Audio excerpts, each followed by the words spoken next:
Okay, so now we jump into our gospel passage, which, as I mentioned in the last video, it is the transfiguration of the Lord. So the Gospel of Mark, chapter 9, verses 2 through 10.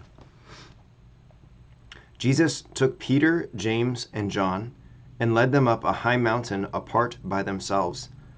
And he was transfigured before them, and his clothes became dazzling white, such as no fuller on earth could bleach them. Then Elijah appeared to them along with Moses, and they were conversing with Jesus. Then Peter said to Jesus in reply, "Rabbi, it is good that we are here. Let us make 3 tents, one for you, one for Moses, and one for Elijah." He hardly knew what to say. They were so terrified. Then a cloud came, casting a shadow over them. From the cloud came a voice, "This is my beloved Son, listen to him." Suddenly, looking around, they no longer saw anyone but Jesus alone with them. As they were coming down from the mountain, he charged them not to relate what they had seen to anyone, except when the Son of Man had risen from the dead. So they kept the matter to themselves, questioning what rising from the dead meant. Excuse me. Okay, first, just a little bit of a confession. So I mentioned in the videos last week that we were going to do it in a different order during Lent, that we were going to go first reading, then second reading, then gospel. And obviously, this is the second Bible study session, and it is the gospel passage. Why is that? Well, because I think actually the 3 readings work really well together this weekend, and it makes more sense in my mind anyway. In fact, if it was up to me this weekend, we would read the first reading, then we would read the gospel passage after the first reading in the psalm, and then we would read the second reading, because we're going to see this in our next video, that it makes sense that before we hear Paul's the second reading from Paul's letter to the Romans, it makes more sense for us actually to hear this gospel passage, not just to hear this gospel passage, of course but to hear how the voice from the cloud speaks about Jesus. That's a really important thing. We'll get to that in a minute. But first, I think just to point out, like, Jesus takes who? Peter, James, and John. So we know this in the gospel passages. This is a fairly regular thing. Not like all the time, but Jesus does have like these 3 guys, Peter, James, and John, as something of an inner circle. And it's kind of mysterious. Like, what's the deal with that? But there are times when he goes to heal a girl who had died, he brings with him Peter, James, and John into the house. When he goes up the mountain, obviously, he brings with him Peter, James, and John. So this is something that happens, actually, that during the agony in the garden, he goes and he takes with him Peter, James, and John a little bit further, and then from there he leaves them and he goes. So for some reason, Jesus had this closer connection with these 3 guys. And of course, in some ways, we could see this. Like, so Peter, of course, is the leader of the group, the first pope. John is the beloved disciple, and James is John's brother. So maybe there's just a natural connection there that has taken place. But why would John be called the beloved disciple? Well, we don't really know, but there's something about it that Jesus just had this connection with them in a way that he didn't necessarily have with the other apostles, which he had a bond with them that he didn't necessarily have with the other disciples. So anyway, there's just like a fascinating thing. So he brings them up this high mountain apart by themselves. So this, I think, is in some ways, I don't know what mountain this is, but what happened in the first reading, Abraham and his son Isaac went up a mountain, Mount Moriah. And there they were going to offer a sacrifice. And while they were there to offer the sacrifice, what was revealed to them, as Abraham was about to offer his own son, his only beloved one, the one that he loves, what was revealed to them was that there was a different sacrifice in mind from the perspective of God. So now Jesus brings these 3 guys up this mountain, and as he brings them up this mountain, what is revealed? Well, what is revealed is something incredible. Something like truly dramatic. He was transfigured before them. His appearance changed. Like, this is the thing is when we talk about Jesus, he takes on our human form, so that when he walks around, when he performs his miracles, when he's preaching, when he's teaching, it looks like just another man is doing this. But here, these 3 apostles are privileged to see what?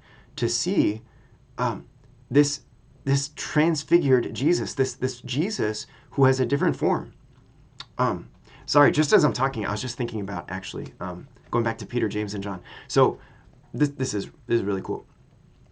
So when Moses goes up a mountain, he brings with him Aaron and his 2 sons, their brothers. So Aaron, who is the high priest, the spiritual leader of the people of Israel, and he brings with him his 2 sons who are brothers. So we have Peter, who is the leader of God's people, the church, and then these other two who are obviously not sons of Peter, but in some ways, right? Because if Peter is the Pope, then he's like spiritual father to them, but that's maybe a separate thing. Then he brings with him these two brothers. So in a real way, just along the theme of like Jesus being the new Adam, Jesus being a new Noah, Jesus being the fulfillment of the prophecy of Isaac, Jesus now is a new Moses. Like there's all these new people revealed in this one person, Jesus. So anyway, that's a really cool thing. Okay, sorry, that was a tangent. Let's get back to it. Okay, so he's transfigured before them. And then what's more, not just that he's transfigured, his clothes are dazzling white, of course, which is like is truly dazzling. But then they see what? They see Elijah and Moses on the mountain. Now, what's common between these two? Well, they're both gone. They're no longer on earth. Elijah, we know, was taken up in a whirlwind. He was assumed into heaven. Moses died. There are some Jewish traditions, actually, that he was assumed into heaven. But for sure, we know that he's dead. And here they are appearing to Jesus on this high mountain. And they're conversing with him. This is wild. Now, I've said this before. How did they know that it was Elijah and Moses?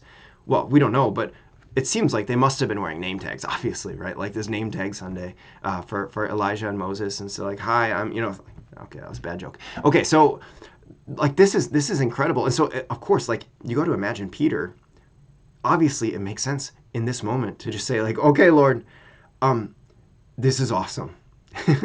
It's good that we're here. Let's build 3 tents, or let's build 3 tabernacles. Because what is a tabernacle? A tabernacle is a place where you abide, which can make us think of our tabernacles in our Catholic churches. We have a tabernacle there, and what is a tabernacle for? It is for someone to abide, and who's abiding in our tabernacles? It is the Lord in the Holy Eucharist. He's abiding there, staying there. Peter wants to stay on this mountain because this is such an incredible moment. It's like Jesus comes down to us, and again, this is mysterious, but in some ways, for some reason, he says, this is a moment that's worth sticking around for. It's like crazy, and there's, we're getting off on another tangent here, I guess. This is the week of tangents, but there are some saints that have written about this, that Jesus comes and he stays with us, but we don't tend to stay with him. Like he's here and he's like, this is a moment that's worth hanging around for, that's worth sticking around for. And he doesn't stay, or we don't come and visit him so often in a general way. So maybe it's just something worth our time of like, he tabernacles, he tents among us, and maybe we can stop and see him, That seems like a worthwhile thing. Okay, so anyway, so Peter's got this moment of just like, okay, let's just hang out here. And then what?